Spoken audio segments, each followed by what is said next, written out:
Почитувани гледачи, ве покануваме да бидете дел од нашата нова емисија Точно напладне на радио Глас на надежта. Секоја среда, точно напладне, ќе имате можност да ги следите следните содржини: мисла на денот, актуелности во светот, совети за здрав начин на живење, теолошки теми, одговори на ваши прашања и други интересни содржини. Сето тоа ќе биде проткаено со убави христијански песни. Емисијата ќе се емитува на Facebook страната на радио Глас на надежта и на YouTube каналот Радио Глас на надежта. Се гледаме. Почитувани гледачи, добар ден. Поздрав од студиото на Радио Глас на надежта. Започнуваме нашата дневна емисија Точно напладне, секоја среда во 12 часот. Еве денеска повторно заедно и верувам дека рубриките кои ги приготвивме ќе бидат интересни за вас. Вообичаено нашата емисија започнуваме со мисла на денот, па за денеска одбравме следнава мисла. Се што е вистинско, што е честно, што е праведно, што е чисто, што е љубезно, што е на добар глас, ако е некаква добродетел, ако е некаква пофалба, мислете на тоа. Овие зборови се всушност препис на еден дел од Библијата, на еден библиски текст, така да, еве нека овие добри мисли, добри зборови не водат и во текот на овој ден. Значи, да размислуваме за оно што е честно, што е праведно, што е чисто, љубезно, оно што е на добар глас, ако е добро да го пренесеме секако, ако е некаква добродетел, ако е некаква пофалба, мислите на тоа. Животот е исполнет и со лоши и со добри работи, меѓутоа понекогаш на жалост, кога ќе отвориме телевизија, радио или ќе отвориме интернет, превладуваат лошите работи. Нека овие зборови во ова мисла не водат токму нас денес, да бидеме честни, праведни, љубезни, да бидеме на добар глас, да шириме добродетел и ако е некаква пофалба, вели текстот, односно ова мисла, мислите на тоа. Па нека, еве, почитови гледачи, овие зборови или ова мисла не води и во текот на овој ден денешен. Да ве поздравиме сега со една христијанска песна.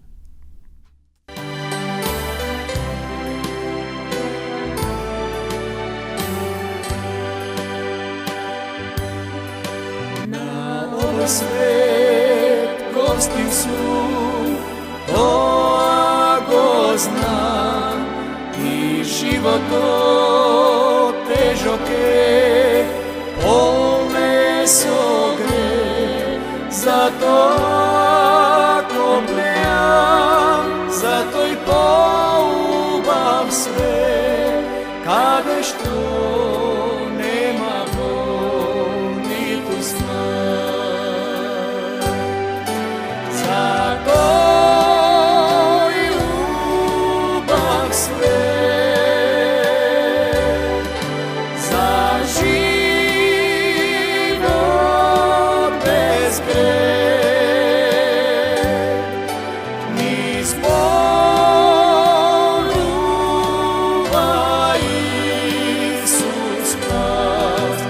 Сме спремни во овој час.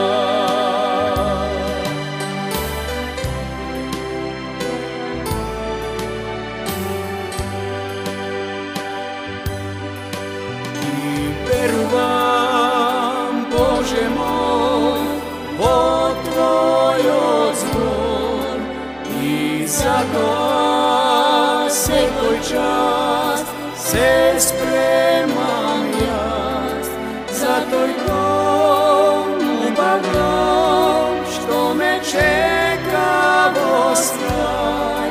За мене тоа е вечен рај. За тој убав свет, за живот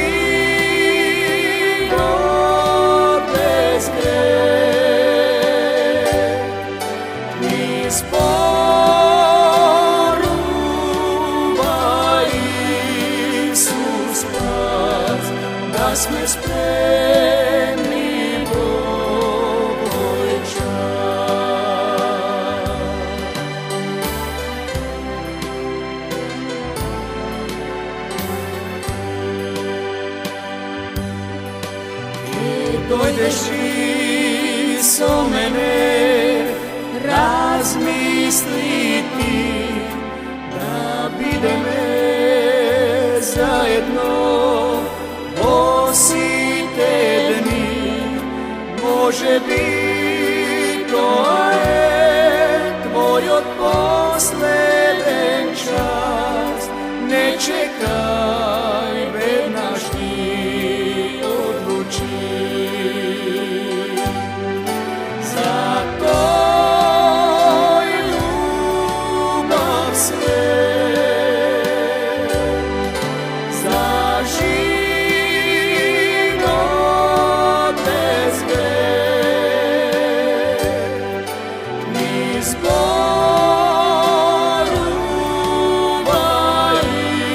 Исус нас, да сме спремни во овој час,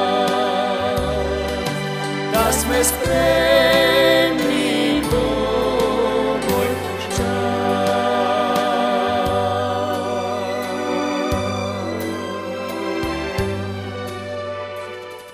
Денешните вести, почитувани гледачи, ни доаѓаат од Македонија, поточно од Скопје. Ќе зборуваме малку повеќе за Адра.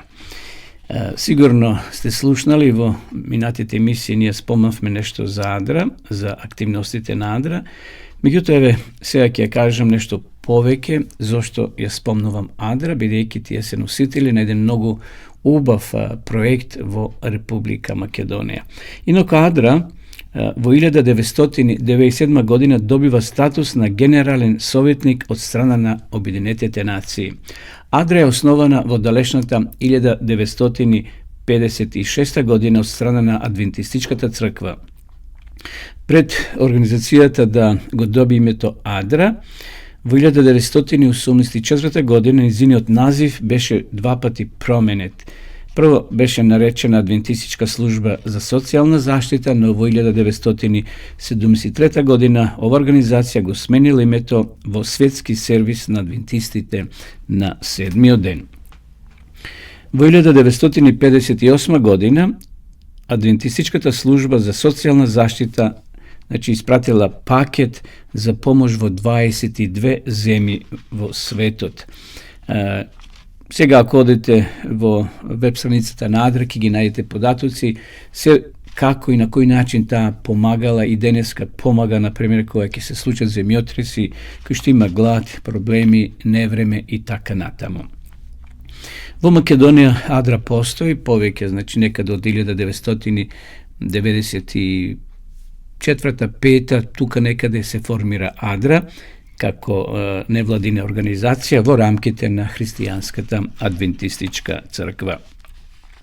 Денеска Адра делува во 130 земји во светот со своите активности, вклучени, вработени и волонтери преку 6000 луѓе.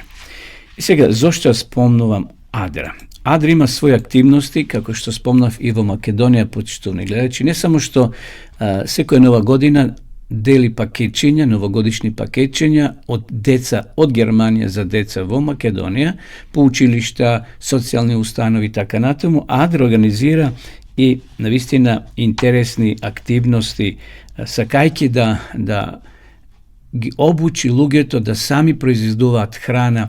Например, Адра Македонија дели кози, крави на луѓе кои се заинтересирани, тие се донации секако од странство, да бидат тие животи неколку години кај нив, да направат репродукција и повторно да ги дадат на други луѓе. На тој начин им помага Адра на тие луѓе кои се невработени или кои се во незавидна ситуација. Меѓутоа, од пред 1-2 години Адра организира и обука на луѓе кои сакаат да одгледуваат пчели.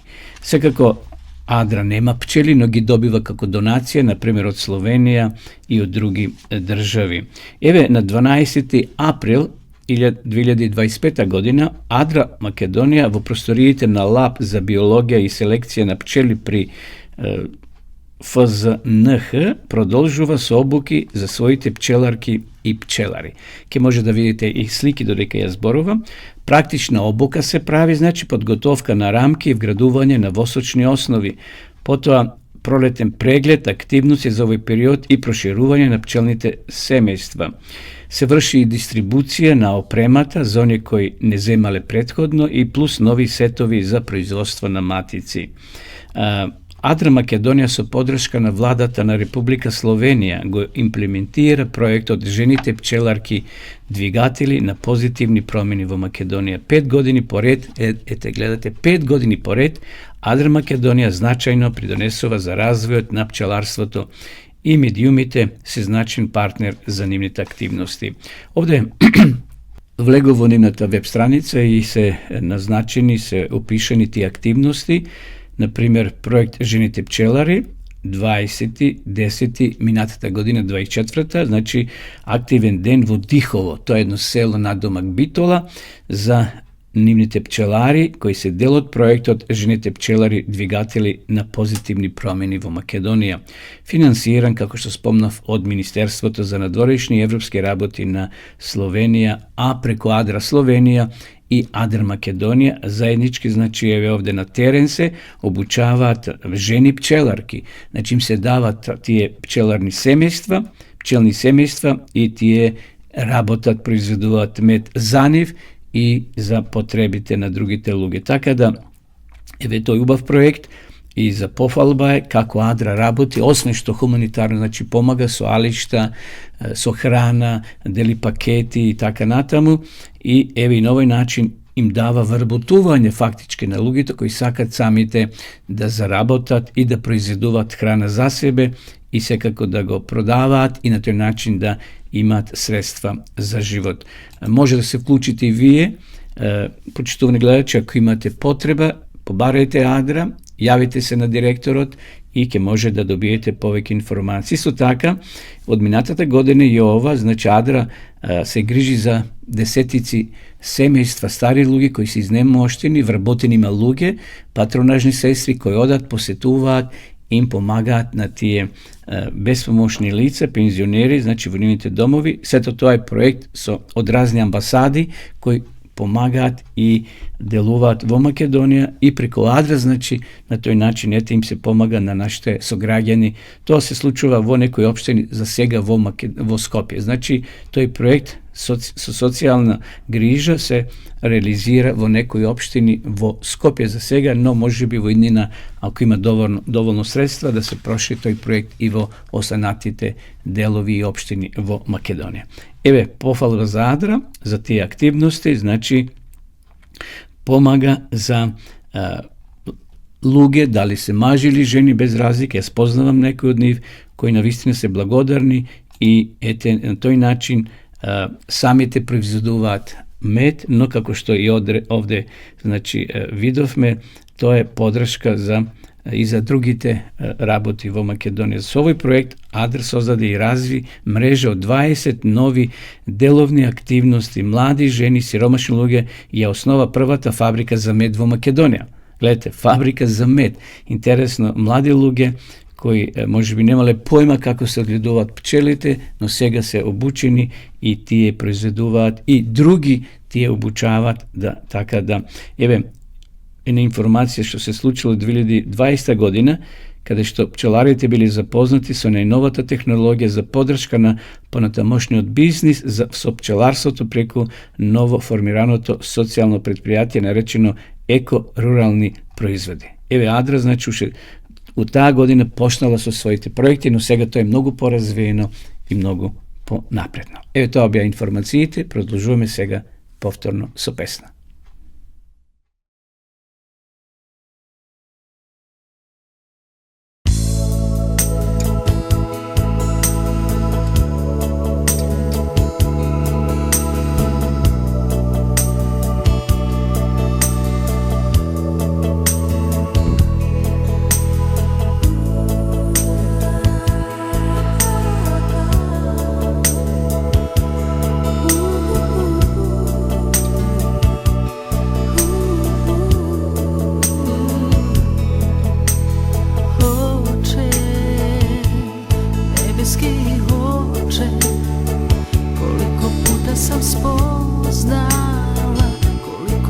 Sam doznala, hoće Nebeski Oče, da bez Tebe sam nemoćna, izgubljena. Ja volim Te, ja trebam Te, i svaki put ja Tebi vraćam se. Oče, želim Ti sada priznati, najbolji otac si Ti i jedini.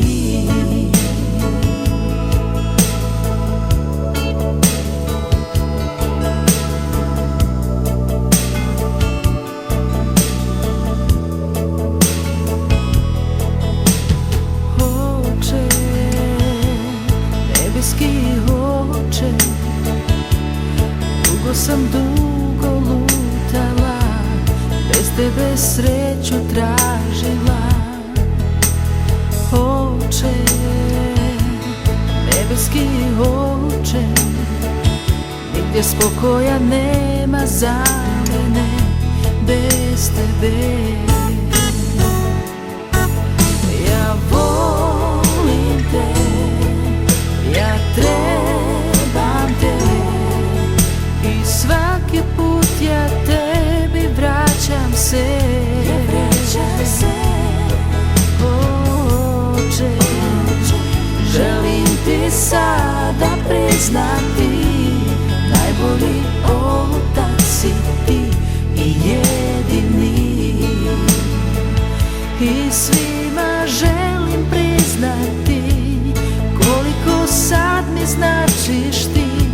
Srce Ti predajem i Tvoja ostaje. Oče, želim Ti sada priznati, najbolji otac si Ti i jedini. Ja volim Te, ja trebam Te, i svaki put ja Tebi vraćam se. Oče, želim Ti sada priznati, najbolji otac si Ti i jedini. Najbolji otac si Ti i jedini.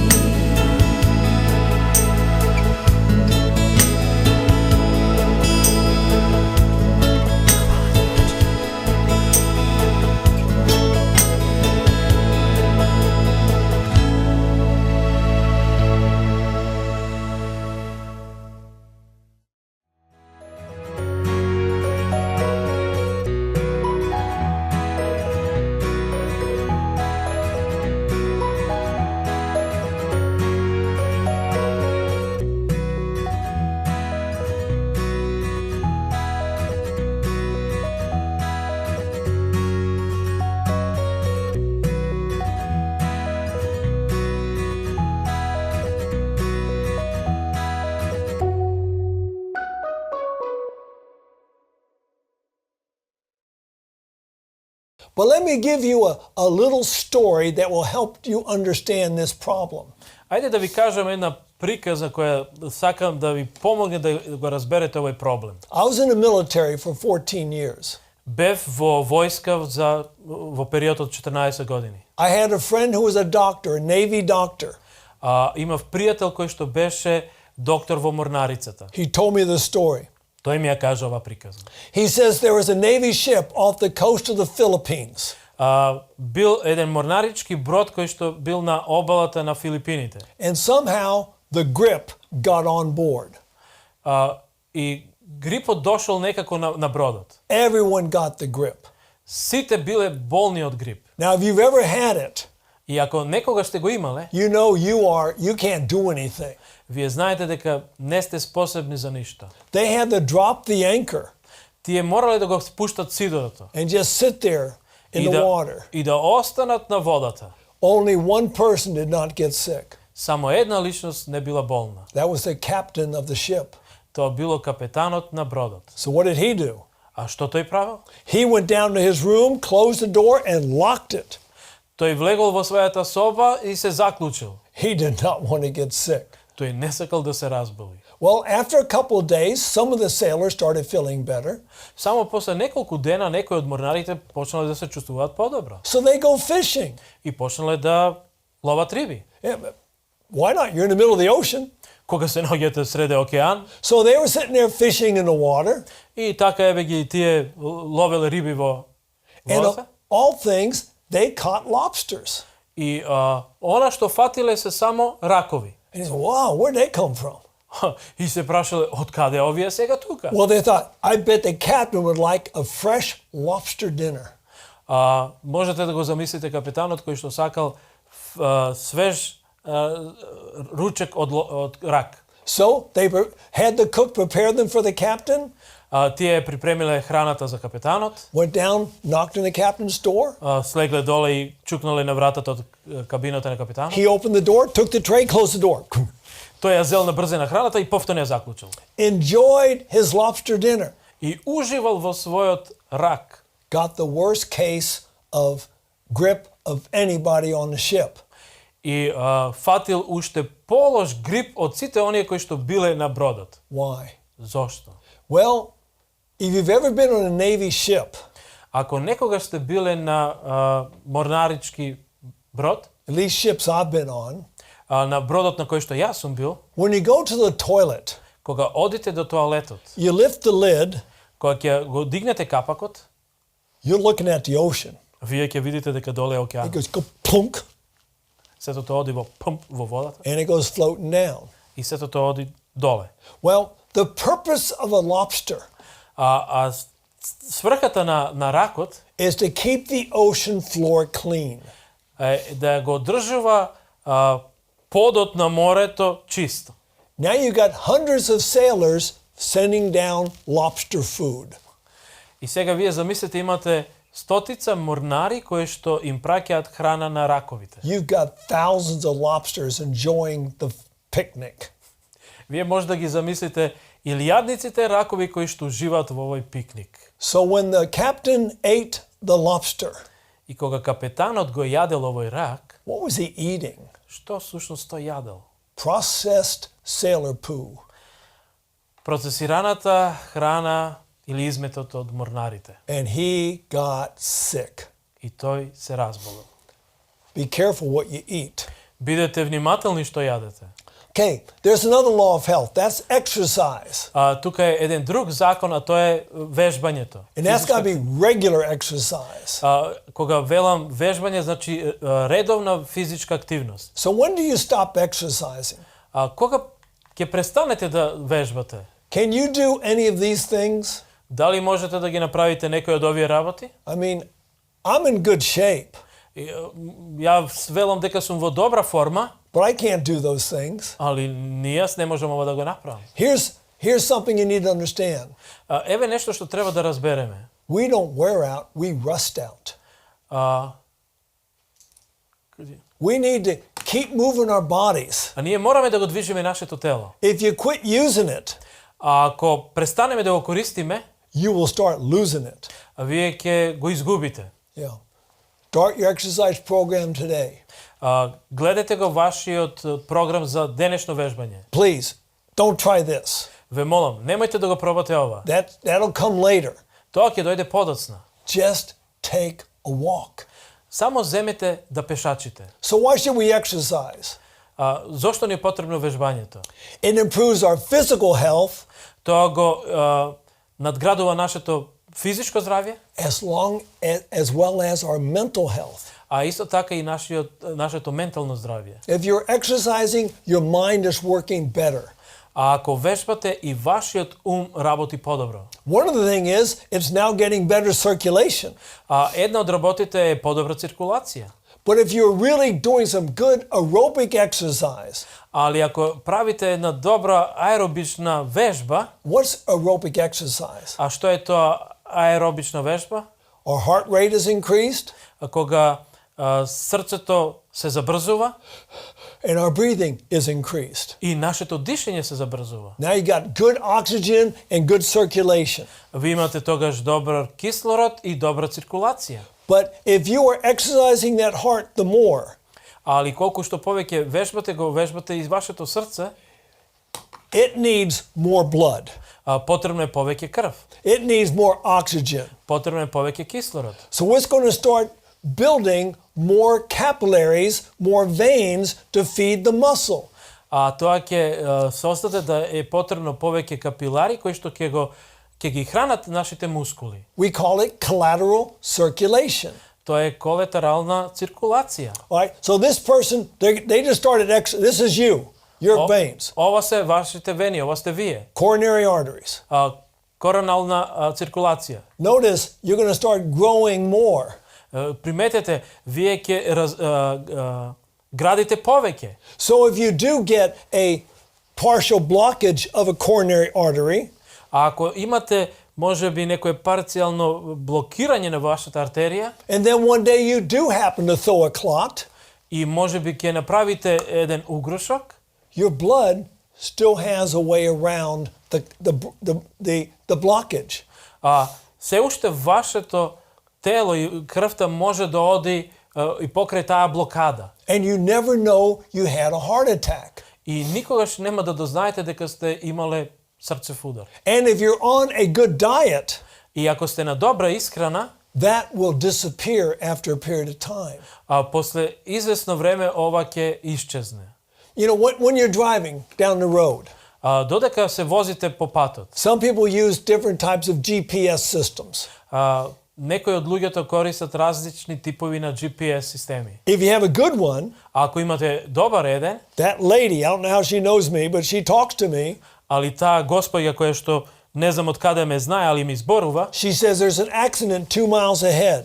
таа вели дека има сообраќајна несреќа на 3 километри и 200 метри пред нас. Turn right at the next street. Тргнете десно во следната улица. And she will guide me around the problem. И таа ќе ме води да го заобиколам овој проблем. I'm taking collateral roads. Јас зимам еден спореден пат. That's what the body does for us. Тоа е она што телото го прави за нас. Okay. All right. Exercise raises the number of red blood cells that we have. Вежбањето исто така ги зголемува црвените крвни кели кои што ги имаме. Of course, the red blood cells, their job is to carry oxygen. Црвените крвни кели се тука за да го носат кислородот. Oxygen is vital to life. Кислородот е од витално значење за нашиот живот. One of the principles we talked about in a former meeting, Еден од принципите кои што ги изборувавме во претходните наши предавања, the life is in the blood. животот е во крвта. Exercise, you're getting better circulation and more oxygen to your cells. Значи вежбањето дозволува да имате повеќе кислород, што имате подобро здравје. Now this is a very interesting slide here. Али ова е многу интересен слайд тука. If you smoke a pack of cigarettes a day, Ако пушите по една кутија цигари на ден, you have the same health risks of somebody who doesn't smoke but they're sedentary. Во исти ризик сте како оној кој што не пуши, али цело време го поминува во седење. But here's what I hear people tell me. Али еве она што го слушам јас од луѓето што ми го кажуваат. I'm too tired to exercise. Јас сум премногу уморен да вежбам. Well, exercise will help that. Али вежбањето ќе ви помогне во тоа. Some of you know what this is. Некој од вас можеби знаете што е ова. This is a picture of the mitochondria. Ова е слика од митохондријата. These are little things inside of our cells Ова се работи кои што се наоѓаат во нашите келии. that turn glucose into energy. Тие ја претвараат глукозата во енергија. The more you exercise, Колку повеќе вежбате, the more of these you will have. толку многу повеќе ќе ги имате овие. Inside one heart cell, Внатре во келијата од нашето срце или there's lots of cells in your heart.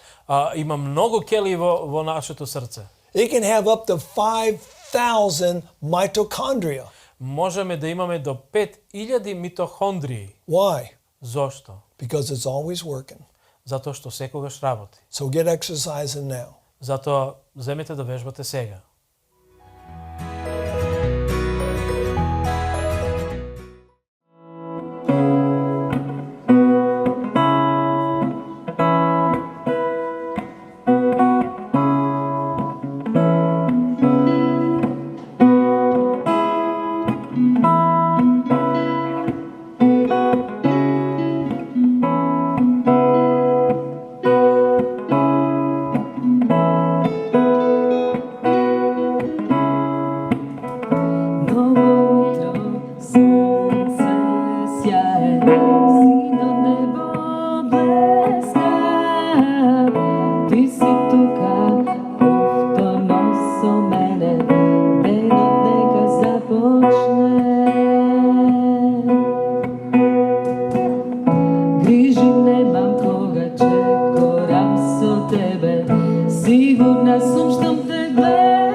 Продолжуваме со нашата програма, почитувани гледачи, следува темата теолошка кратка тема.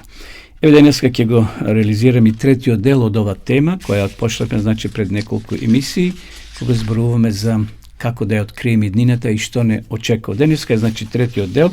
Во минатата емисија само да ве потсетам, зборувавме за неколку знаци кои укажува дека ние полека се ближиме кон завршницата на овој свет, но рекуваме дека ќе има земјотреси, но тоа не е крај. Ќе има војни, но тоа не е крај. Сега би кажале нешто и за самите комуникации кои денеска посет помеѓу луѓето или проповедање на Евангелието. Гледате денеска колку лесно се проповеда Евангелието кога се користа, значи, интернетот, телевизија, радио и така натаму. Значи, тоа е проречено во Евангелието според Матеј 24 глава во 14 стих пишува: и ќе биде проповедано ова Евангелие за царството на целиот свет, за сведоштво на сите народи, и тогаш ќе дојде крајот. Значи, замислата е за ширењето на Евангелието низ целиот свет преку таа комуникација денеска која се случува, и навистина Исус тоа го предвидел и го кажал пред 2000 години. Значи, денешната порака на Евангелието стигнува до секое семејство. Секој може на својот мобилен да гледа, да слуша, значи до секој крај на ова наша планета, благодарение на ова современа комуникација или средства за комуникација како што се радио, ТВ, интернет и така натаму. Меѓутоа, едно, да кажеме, од најголемите проклетства, почитувани гледачи, кои се сочува човештвото, е постојаниот и длабок јаз помеѓу богатите и сиромашните. Значи, на Бога му се потребни сите, и богатите и сиромашните, меѓутоа, на жалост, и покрај ова глобализација и неверојатно голема трговска размена меѓу народите, сепак лелекот или луѓе кои немаат, кои се сиромашни, навистина се повеќе и повеќе се продлабочува и се шири. Богатите се навистина уште побогати. Еве, например, во Токио, например, богатите можат да си дозволат во хотелот Риц Карлтон, слушнете сега податок, бројка, да платат $19,000 за едно мартини. Тој некој пиелок изгледа, мартини, да. 19,000. 19,000 за еден единствен пиелок, зашто толку чини диамантот на дното од чашата. Значи, на дното од чашата има диамант, и тој всушност чини толку, не само самиот пилок, вино, ракија и не знам што. Во меѓувреме, од друга страна на светот, милиарди луѓе немаат своја питка вода. Значи, немаат дома инсталирано чешма, вода за да пијат и да ја користат. И самиот Бог знае колку крв, пот и солзи излеале оние кои го ископале тој диамант, например. Знаете, во тие африкански земји има пуно диаманти, но таму експлоатираат богатите, ги терат сиромашите да копаат за корка леп. Значи, да се ископа тој диамант, пролеани се солзи, крв, пот и така натаму. Не е ни чудо што денеска Библијата зборува за овој наш свет и вели: во Јаков читаме 5 глава од 1 до 5 стих: ајде сега вие богатите, плачете и липајте за страшните маки што идат на вас. Богатството ваше изгни, а личата ваши молци ги изгриза. Златото ваше, среброто ви зараѓа, и ргата нивна ќе биде сведоштво против вас и ќе го изеде телото ваше како оган. Сте насобрале богатство за последните денови. Ете платата што сте ја задржале од работниците кои работеле на вашите ниви, и извиците на жетварите дојдоа до ушите на Господа Саваот. Се веселевте на земјата и се насладувавте, ги изгоивте срцата ваши како за ден на клање. Вистина страшно пророштво, но тоа ќе се исполни. Значи, овој стар текст силно сведочи за ерата на експлоатација на луѓе и деца кои мораат да работат. Тоа секако во средниот век, односно во 19 век, многу се случувало. Па, на жалост, и денес тоа се случува во некои делови на светот. Милиарди луѓе денес живеат со помалку од $2,5 дневно. Замислите, тоа некаде 100 денари. Да преживееш еден ден. 158 милиони деца на возраст од 5 години до 14 години се принудени на работа. Што не би требало тоа да го работат, туку додат во школу и да се школуваат. Исус не претерал, почитувани гледачи, кога рекол во Матеј 26:11, бидејќи сиромасите ги имате секогаш покрај себе. Значи тоа е Исусово предупредување за фарисеите во тогашно време и за садукеите, и за тогашниот народ, но и за нас денеска. На секои 5 секунди умира по едно дете од последици на глад. Значи, додека изброиме до 5, едно дете ќе умре во светот од глад. Уште еден предизвик со кој се соочува нашата планета, уште еден знак представува проблемите предизвикани од пренаселеност. Ке има глад, Библијата вели, и помори. Пренаселеноста доведува до немаштија, беда и глад, сето она што луѓето од век и веков сакале да го победат, но на жалост не успееле во тоа. Денес на милиони луѓе им се заканува глад, помор и немаштија. Денеска, например, луѓе умираат и од разни болести. Од 1980 до 1920 година само од шпански грип умреле околу 50 милиони луѓе. Речиси 16.000 деца умираат секојдневно од разни последици, повеќе рековме од глад. Тоа значи едно дете на секои 5 секунди. Речиси 9 милиони деца умираат пред да навршат 5 години. 1/3 од овие смртни случаи на непосреден или посреден начин е предизвикана од глад и неисхранетост. Понатаму Исус вели во Лука 21:11, а на некои места ќе има и големи потреси, и глад и помор, ќе има страутни појави и големи знаци на небото. Глад, помор, земјотреси. Нели ви личи тоа, почитувани гледачи, на наше време во кој ние денес живееме? Земјата е како пијан човек, што некој рекол. Се тоа уште многу и други знаци секако постојат. Ние секојдневно ги гледаме преку нашите медиуми дома, во нашите дневни соби. А тоа се знаци. За некои може би вообичајни, редовни, но за некои се предупредувачки знаци кои кажуваат дека нешто мора да се случи во скорошна иднина. Така да земјата навистина, тежината на оваа состојба на оваа земја е катастрофална, тешка и лоша. Понатаму, уште еден знак ќе прочитам во Лука 21:28. Ако ќе почне да се случува тоа, исправете се и подигнете ги главите, зашто се приближи вашето избавување. Значи, после кое?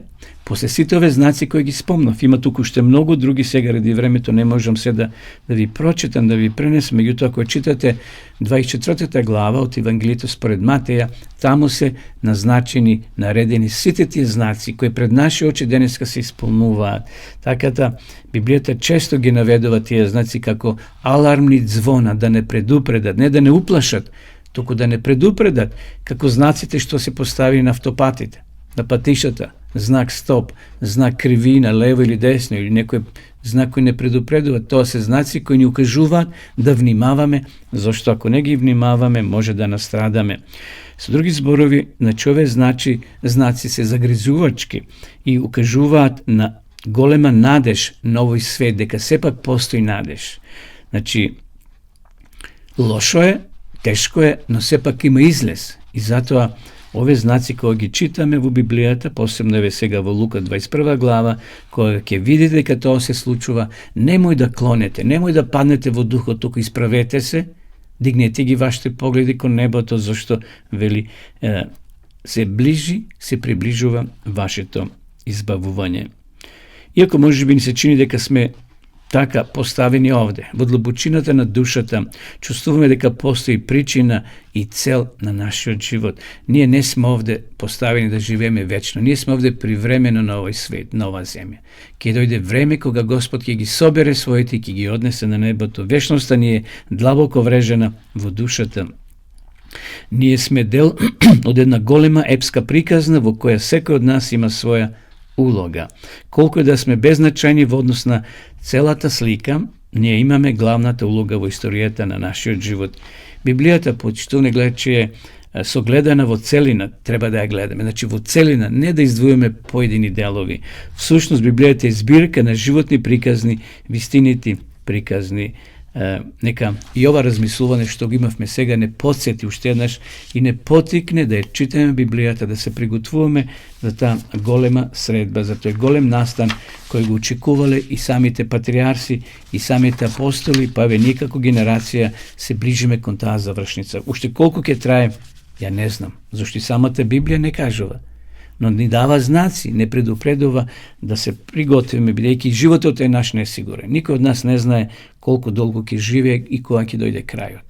И кога ќе дојде крајот, веќе нема време за молитва, нема време за поправување, нема време за каење, нема време за читање, туку тогаш ни одеме во состојба на мирување и чекаме промена, односно воскресение. Еве, почитувани гледачи, да не се плашиме, да не се уплашиме, туку да се охрабриме, зашто Исус рекол, кога ова ќе го видите се, исправете ги вашите погледи. Погледнете кон небото. Од таму го очекуваме нашиот Спасител Исус Христос. Одеме сега повторно со песна.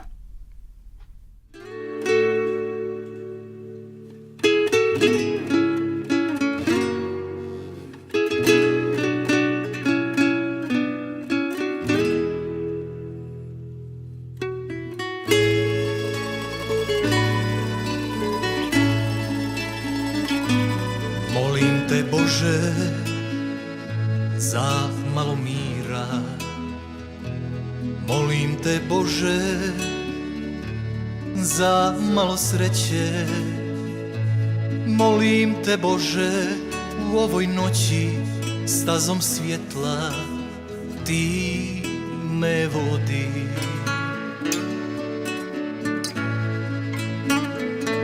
Vodi me, Bože,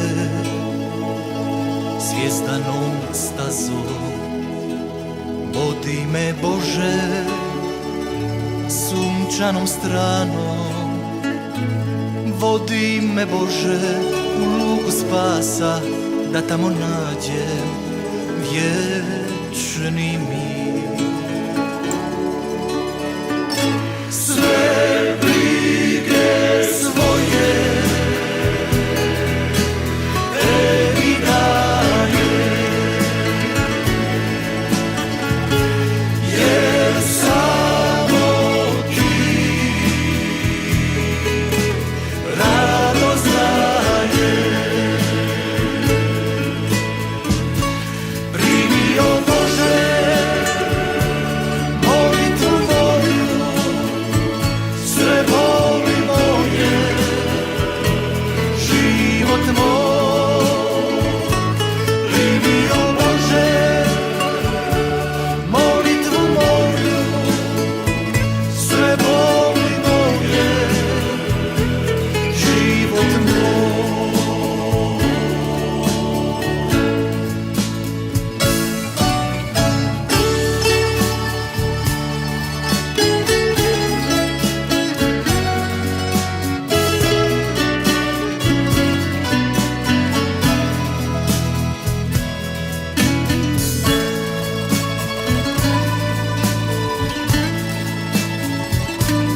Još jednom, Bože,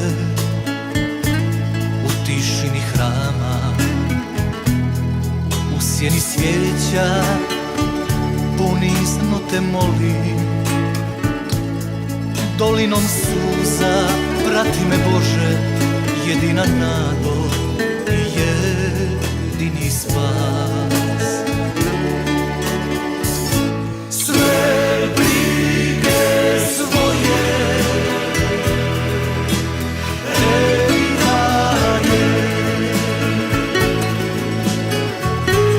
jer samo ti radost dajem. Primi, o Bože, molitvu moju, sve boli moje, život moj. Primi, o Bože, molitvu moju, sve boli moje, sav život moj.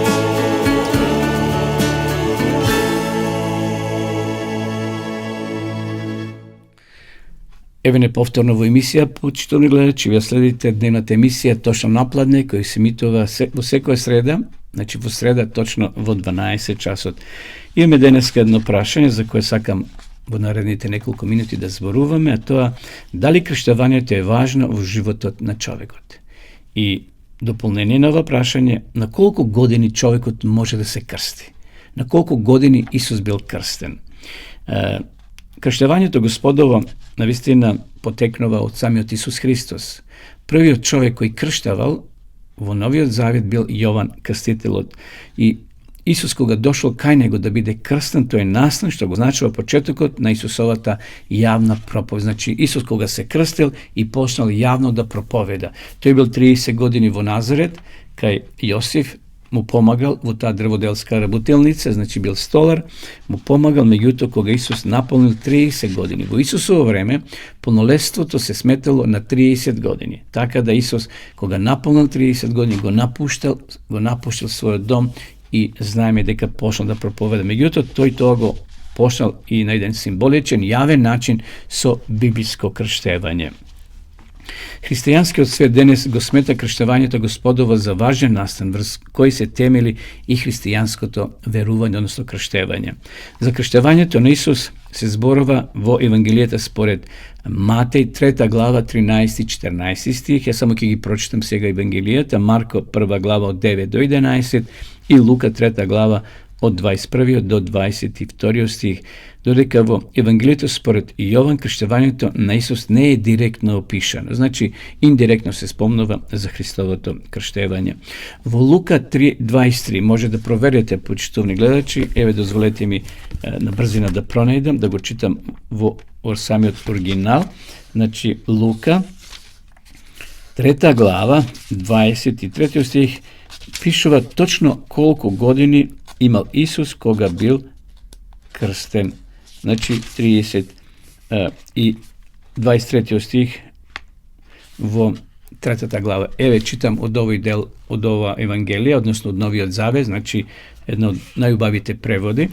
Вака вели во 23 стих: кога почне Исус да проповеда, имаше околу 30 години и беше како што мислија син Јосифов Илиев.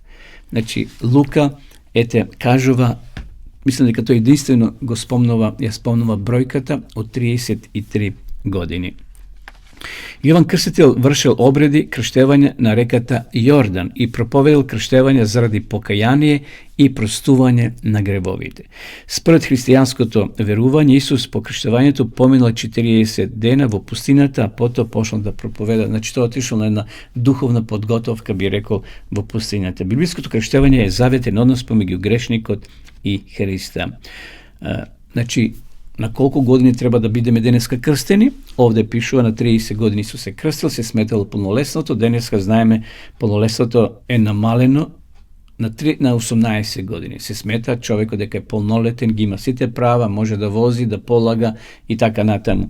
Меѓутоа, ако денеска едно дете од 15-16 години е созреано и ги разбера библиските вистини, исто така може да биде крстено. Значи, денеска не се ограничува само на 18, може и таа бројка и подело да биде, ако детето разумно ги сваќа тие основни принципи на Библијата. Значи, деца не се крштават малолетни, мислам на бебиња, зашто тие деца не може да бидат научени. Библијата вели: одете и научите ги луѓето и потоа крстете ги во името на Отецот, Синот и Светиот Дух. Значи, откако грешникот, односно човекот ќе биде поучен на основните вистини на Светото писмо и својот живот ќе го преобрази, значи ќе живе според тие принципи за кои е научен, ќе може да биде крстен и ќе се покае секако. Може да пристапи кон библиското крштевање и за каде што станува и верник на Божјата црква. Значи, библиското крштевање е врата низ која се влегува не само во црквата, и на начин на кој може да стане член на Божјото семејство на ова земја и на Божјото семејство на небото. Значи, кога грешникот се крштава, тој воспоставува заветен однос, склучува договор и стапува во сојуз со Христа. Човекот го напушта гревот и стариот начин на живење, го прифаќа Христа како свој спасител, на кого му ветува верна и предана служба и живот според Божјата волја како единствена и неприкоснована божествена вистина. А Христос го прифаќа неговото покаяние. Човекот ќе се покае, Бог, односно Исус го прифаќа тоа, му ги проштава гревовете и ги бриши неговите гревови, односно неговото минато. Така да, Светиот Дух од тој човек создава нов човек, ново создание со наполно ново срце кое ќе ги запишува зборовите на тој договор на своето срце и ќе живее според 10 заповеди, како што е запишано во втора книга Мојсеева, 34 глава, 28 стих. Библиското крштевање е наша обврска, почитувани гледачи. Ако сте били крстени како бебе, тоа не важи. Вие мора се крстите како возрасен, да се покаете за своите греови и да пристапите кон тоа библиско крштевање, а секако треба да бидете научени, упатени кон библиската вистина. И затоа овде пишува во Марко 1:9, 10 и Јован 3:23 вака вели: во тоа време Исус дојде од Назарет во Галилеја и Јован крстител го крсти во реката Јордан. И веднаш додека излегуваше од водата, види како небесата се отвори и како духот слегува над него како гулоб. И Јован крштеваше, вели Јован, близу Енон до Салим, бидејќи таму имаше многу вода. И луѓето доаѓа и беа крштевани. Значи треба многу вода, треба базен, река, море, езеро, кај што човек ќе биде потопен. Тој зборот баптизо не може да биде крстен со попраскување. Тоа не е библиско крштевање, туку треба значи да биде целиот потопен. Баптизо, крштевање, што значи нуркање, потопување целосно во вода. Тоа е вистинско, значи библиско крштевање, токму како што рековме го направил и самиот Исус Христос. И затоа Исус вели: одете меѓу сите народи и создадете мои нови ученици, научите ги и крстите ги во името на Отецот, Синот и Светиот Дух. Тоа го пишува во Матеј 28, 19 и 20. А Марко вели во 16 глава, во 15 и 16 стих: кој ќе поверува и се крсти, ќе биде спасен, а кој не ќе поверува, ќе биде осуден. Значи не може едно бебе да верува. Бебето не може да биде крстено. И бебето да умре во таква фаза на развој, нема да биде изгубено и виновно, зашто тие се невини Божи суштества, немаат сторено никакви греови. Иако се родени како грешни суштества, но Бог нема да не оптужи за нашата грешна природа, туку за она што сме го ние сторили дека сме биле свесни. Библиското крштевање во себе носи важна порака и силна теологија, бидејќи Христос го поврзал со својата смрт и со своето воскресение. Сега може да читате, почитувани гледачи, во Римјаните 6 од 3 до 14, дека овде крштевањето е споредено како умирање на човекот кој се погребува во гроб. Така и човекот се погребува во тој воден гроб и станува за неколку секунди во еден нов живот. Така вели: знаете ли дека сите ние кои сме крстени во Исуса Христа, крстени сме во неговата смрт, и така преку крштевањето во смртта погребани сме заедно со него, така како што Христос воскресна од мртвите преку славата на Отецот, така и ние да одиме во нов живот. Значи крштевањето е еден нов живот, свртување на нова страница и одење со Христа во тој нов живот. Се гледа дека библиското крштевање има огромна важност за нашето спасение. Христос умрел, бил положен во гроб и третиот ден воскреснал од мртвите, излегол од гробот, и ние кога се крштаваме влегуваме значи во тој воден гроб. Во водениот гроб се закопува и во него останува нашиот стар грешен човек со нашето грешно минуто, со нашите греови. Христос воскреснал, вели Библијата, и излегол од гробот, и ние духовно воскреснуваме од тој воден гроб во кој сме биле закопани, излегуваме без греови, како нови преродени созданија, како Божи деци, синови и ќерки, кои воспоставиле еден нов заветен однос со Бога. Водата во која се крштаваме, и тоа да го спомнам, драги гледачи, не е света. Водата не е света како што некои веруваат, се посветува, знаете, со босилоки и со капки на вода, таа е света вода. Не, водата не е света. Водата нема никаква волшебна моќ во себе да не преобрази или да не посвети. Таа духовна преродба и преобразба во нашиот живот, знаете која работи? Светиот Дух. Духот Свети ни помага да се ослободиме од лоши зборови, од недобар начин на живење и така натаму. Не самата вода што сме ние влегле во базен и сме се крстели. Тоа е символ. Символ е тоа. Меѓутоа дозволуваме на Светиот Дух да врши преобразба, да врши промена после крштевањето на ново духовно, како ново духовно суштество и создание, ние почнуваме еден нов живот. Затоа, драги пријатели, драги гледачи, Христос не повикува да ги прифатиме тие насоки или да го прифатиме библиското крштевање, да се крстиме и да стапиме во сојуз со Него, да станеме верници на Неговата новозаветна црква која се приготува секако за скорешна средба со него и за влез во неговото царство, зашто кој не поверува, цитирам повторно стих во Марко, и кој не се крсти, не може да влезе во небесното царство. Или со други зборови, нема да биде спасен. А верувам дека сите ние како христијани сакаме да бидеме спасени, и затоа ајде да го направиме овој чекор. Ако се уште вие тоа не сте го направиле, побарајте најблиската адвентистичка црква. Побарајте пастор кој ќе ве научи, ќе ве поучи, ќе ве насочи кон овие библиски вистини, да може да ги совладате, да живеете и така да се радувате со тоа мноштво луѓе, верници кои живеат на оваа земја, кои се крстиле и кои свртиле нова страница и живеат со Христа и го очекуваат Христовото второ доаѓање. Одеме сега повторно со песна.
Еве дојдовме до самиот крај, почитувани гледачи, нова наша денешна емисија, точно напладне, кој се емитува во среда во 12 часот.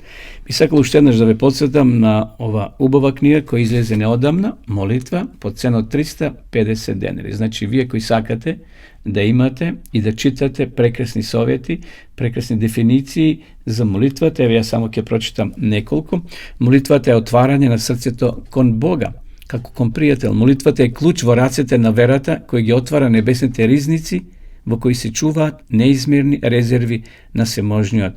Молитвата не го спушта Бога кај нас, туку нас не издигнува кон Него. И уште една, молитвата упатена со вера, постои божествена наука. Таа е наука што треба да ја разбере секој што сака неговото животно дело да биде успешно. Еве, значи, вие нудиме ова книга по навистина убава цена, пишете на нашата адреса, а ние ќе ве испратиме по пошта. А вие доколку сакате Нов Завет, значи или цела Библија, исто така ви стоиме на располагање, може да ви испратиме бесплатно секако. Книгата, рековме, е 350 денари, но овој Нови Завет и Библијата, Нови Стари Завет, исто така ви нудиме бесплатен примерок, доколку ни се јавите, пишете ни, а ние ќе ви испратиме по пошта на вашата домашна адреса. Доколку сакате да изучувате Библијата, почитувани гледачи, на дописен пат или преку дописен пат, ви ја нудиме дописата библиска школа Библијата зборове. За неја повеќе ќе слушнеме и во самата реклама.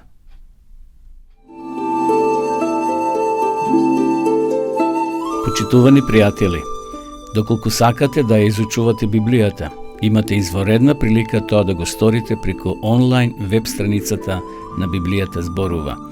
Оваа веб страница е креирана за да ви обезбеди сеопфатно, организирано и темелно проучување на Библијата.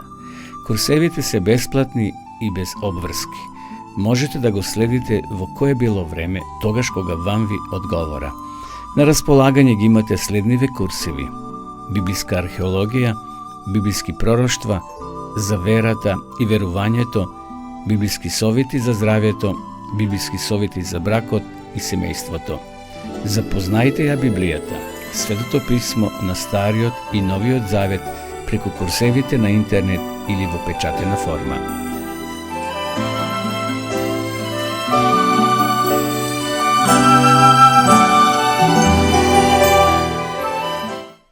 Еве, драги гледачи, дојдовме до самиот крај на ова наша денешна емисија.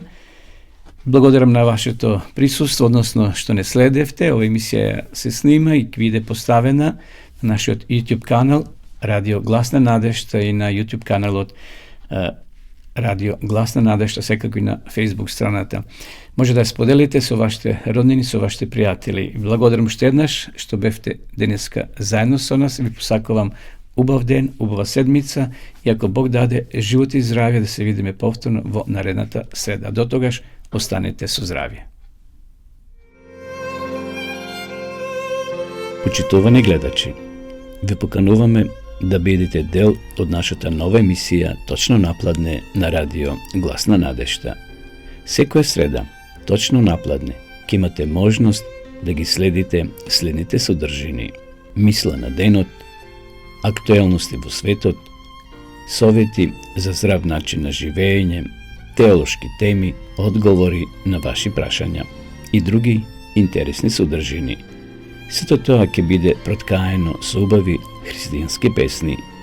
Емисијата ќе се емитува на Facebook страната на Радио Гласна надежда и на YouTube каналот Радио Гласна надежда. Се гледаме.